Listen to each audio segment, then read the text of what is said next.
Kasako Media, tunaangazia maisha, tunaandika kesho. Mheshimiwa Naibu Waziri wa Sanaa, Utamaduni na Michezo. Mheshimiwa, kwanza pole kwa siku. Asante, pole yetu sote. Tunashukuru. Lakini kwa kwako tunashukuru pia kwa sababu tunawapa joto wakiwa, lakini kuwepo kwako pia inaonyesha kwamba serikali iko hapa sasa. Nitamani kusikia jinsi ambavyo ulikuwa ukimfahamu marehemu Onyango. Kwa watu wa umri wangu, Mzee Onyango alikuwa superstar. Alikiza mcheshi, na naamini wasanii wetu unaowaona sasa hivi wanafanya vizuri. Miongoni mwa watu waliovutia kufanya sanaa wanayofanya alikuwa Mzee Onyango.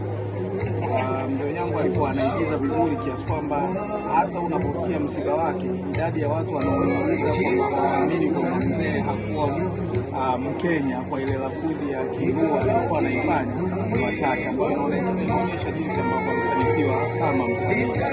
Lakini pia alikuwa mtu mzima, yuko machua, hana mikogo, si vituko vya hovyo. Ni mtu ambaye umri ulimgaa wake, anaishi kwa maisha ya umri wake, lakini ile sanaa alikuwa mfano mzuri kwamba sio lazima kuwa na mambo ya hovyo. Na taarifa ya msiba jinsi alivyopata, na mimi nilikutana naye online kwa bahati mbaya ama nzuri, tuseme ndio inaendelea. Kwa hivyo nilikuwa mwenyewe na huyo wa kwanza alikuwa kunionyesha hakuwa anaamini pia kama mzee ni Mtanzania. Yaani alikuwa mfano, lakini anaamini mzee ni Mkenya. Kwa hiyo taarifa nilipata. Na ni kitu gani ambacho ulikuwa unakutia wewe binafsi kwenye kazi zake za sanaa Mzee Onyango? Ni ule uwezo wa kuvaa uhusika, lakini mafunzo mazuri ambayo alikuwa anakuja kuyaleta kwa kutumia sanaa yake.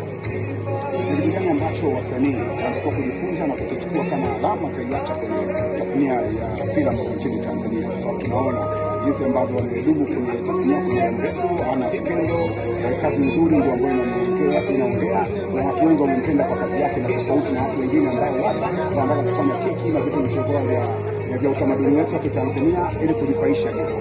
Yaani wewe umelitoa jibu kabisa. Unaniuliza swali kwamba hili la kwanza wapae uhusika, wafanye vizuri kazi yao kwa kadri ya uwezo wao. Naamini watu wengi wana vipaji, na wakiweka akili zao na wakiwa na consistency itawasaidia kwa wasanii wakubwa, lakini mfano wa kuigwa na kufikisha mahali wanapoitarajia kazi yao ya sanaa ifike. Hili moja.